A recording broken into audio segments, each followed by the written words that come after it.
Hey, this is Georgie. Welcome to Georgie's Room of Rock. How's everyone doing out there today? Hope everyone's having a good day. Good weekend. Weekend's here. Still a cold one here in the Northeast, but not too bad.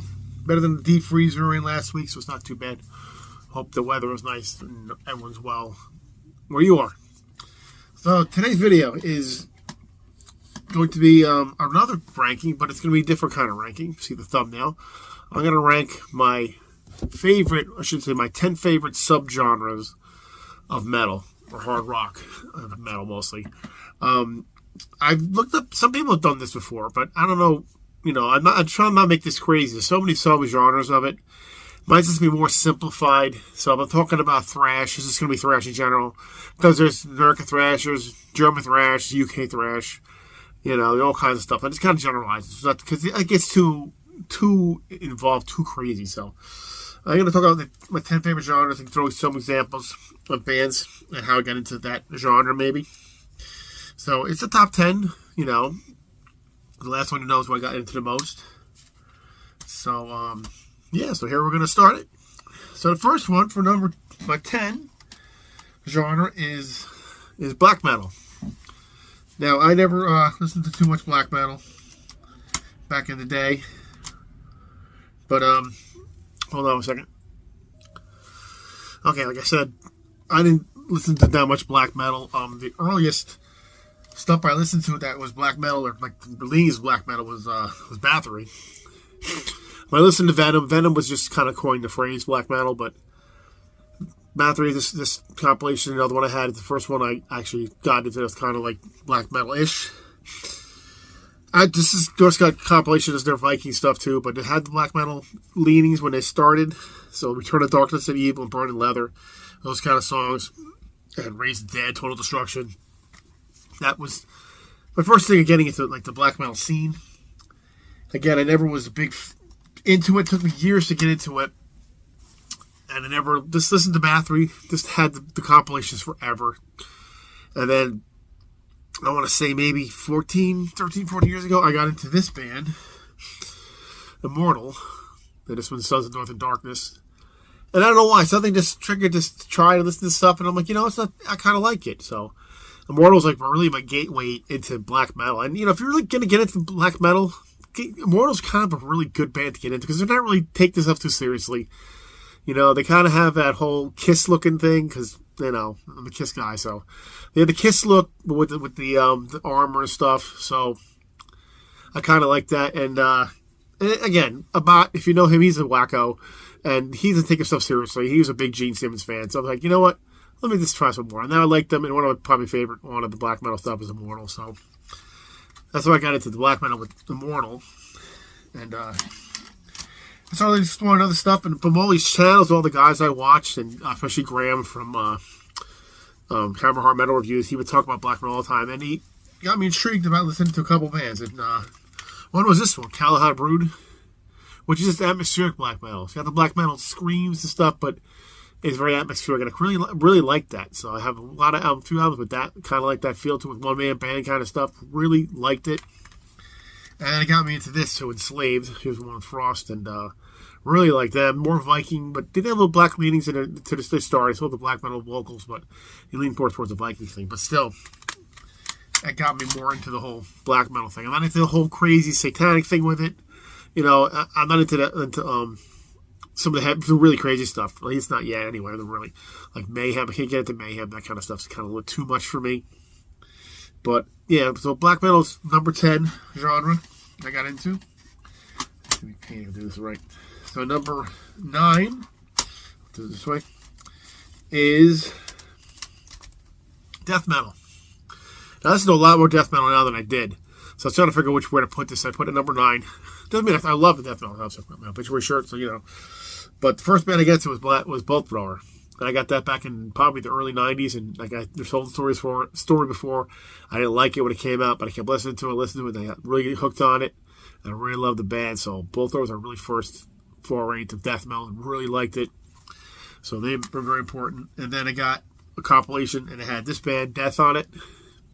Got into Death. That's more like they're the godfathers of it. I guess you could say kind of Possessed too, but I think Death is more the godfathers of death. Chuck was just a genius in his day. And great stuff. So Death Guy got into Death. They're more, another gateway band for death metal is Death, because they really are very intricate and very, very well versed, in their musicianship. And then also Obituary was also a compilation I had. Got into them.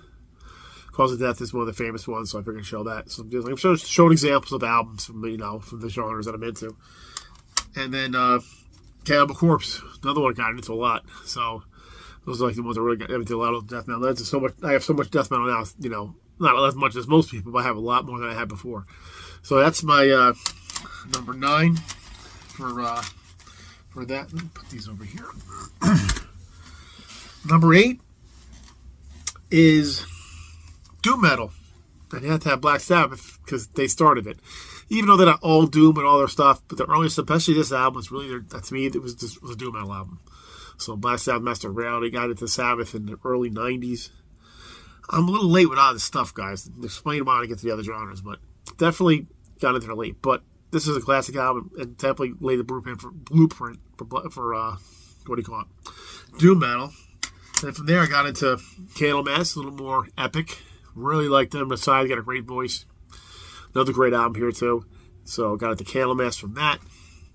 And then this one's a little more down and dirty, kind of easy, simpler. St. Vitus. Love St. Vitus. Just love the whole vibe of that. Another great doom metal there. Got into it just for them. And then, of course, got into Cathedral, too. So, like, another a little different. Of course, Lee Dorian from Napalm Death, not different doing the doom stuff, very slow. This one's not as slow, but their first album, very slow, very doomy.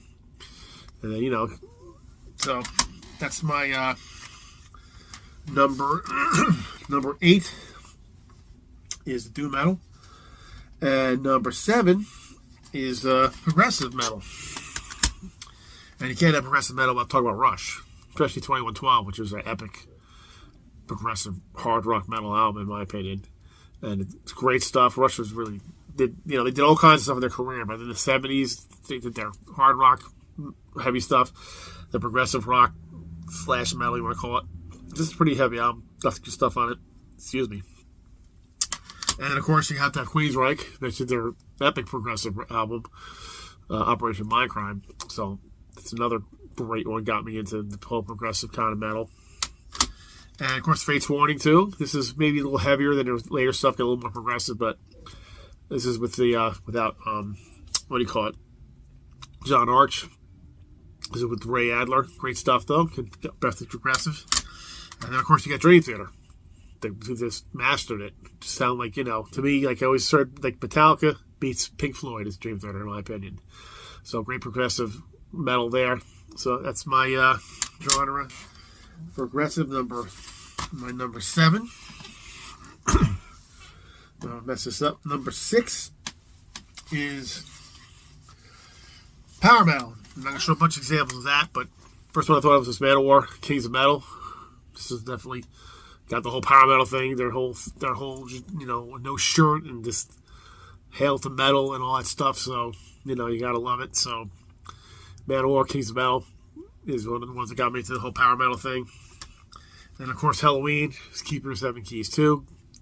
Another one, they kind of started it really more than anyone else. But Manowar helps. I think them two are the keys in that. So it's another one of my favorite genres from Halloween. And, of course, you got Hammerfall, which is a little bit later. Another great band. I love Hammerfall. I love this album in particular. And then, of course, Blind Guardian. Another one that's kind of the same vein. Great power metal, great stuff.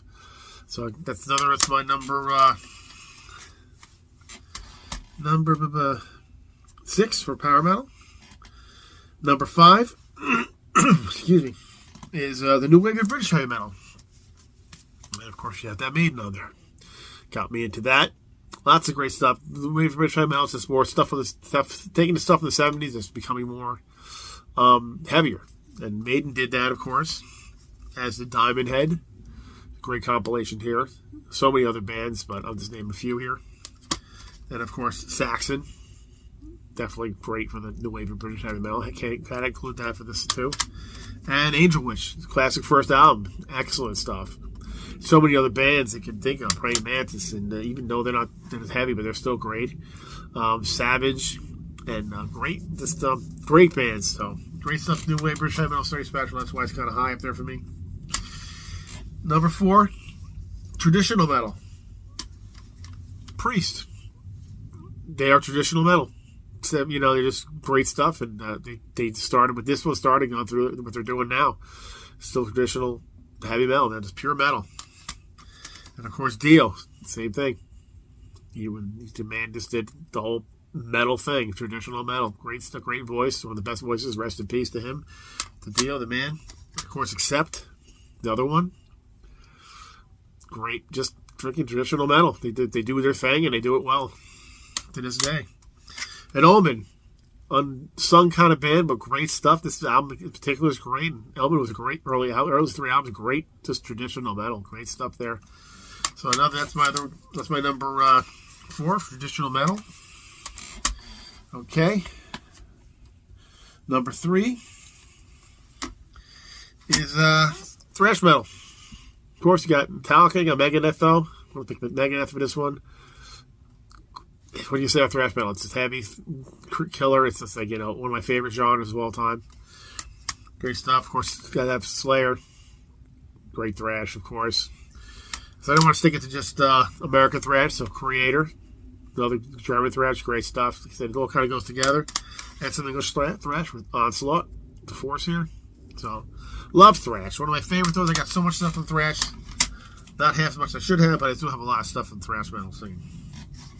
And I love it. So, it's one of my favorite things there. And the next thing, which is probably one of the first things I got into for number 2 for my subgenres was glam metal, hair metal. Rat was the first one after Kiss, because Kiss is kind of everything.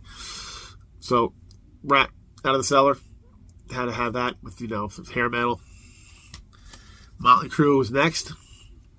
Again, another classic album, and they were good back in the time. I love their first 5 albums, are just classic. LA Guns, a little more sleaze metal. I love this debut, so that's one of my favorite things from them. And then Poison, the glammier side. But this is a great album, too. It's a great glam metal album. So there's so many other bands like that. They fit in that mold. Even Great White and, what do you call it? Warrant, all those great bands for the glam. That was my favorite thing to listen to as I was younger. The first things I got into, really. But my number 1, which is, I don't know if you call it a genre, but I call it that. I just call it basically 70s and 80s hard rock. And that's what I love the most. That's why it's number 1. Almost had, I can actually, this, what I'm going to talk about now, the glam metal and thrash metal could really be even. But this is probably the most important thing. Of course, you have to have AC/DC. 70s hard rock, 80s rock, great stuff. Just regular, great hard rock. One of my favorite stuff there. Aerosmith, of course, rock's really great album. Great subgenre of metal or hard rock. Aerosmith's got to be in there. Thin Lizzy, unsung band. One of this album in particular got me really into Thin Lizzy. Great stuff, just great hard rock.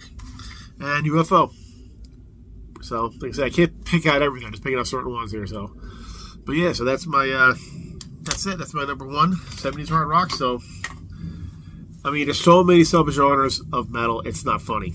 And I just kind of make it a little more simplified than like say, well, I want, let's put this into blackened thrash, or put this into death thrash, let's put this into death doom, or let's put this into glitter rock, or whatever it is. So I want to make it more simplified. This is my 10 favorite subgenres of metal, hard rock.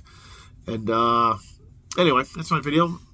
Tell me in the comments which ones you have favorites of subgenres. Maybe you just like everything. So, about certain things that really touched you when you were younger, and you still liked it there. Maybe new stuff you discovered. Tell me in the comments. I'd love to hear from you guys, and it's great to hear from you and hear your opinions and stuff. So that's it. That's my video. I hope you enjoyed it. And again, if you like what you see here, please like and subscribe and comment. And again, it's great to hear from everyone. And we'll see you next time. Keep rocking metal alive, guys.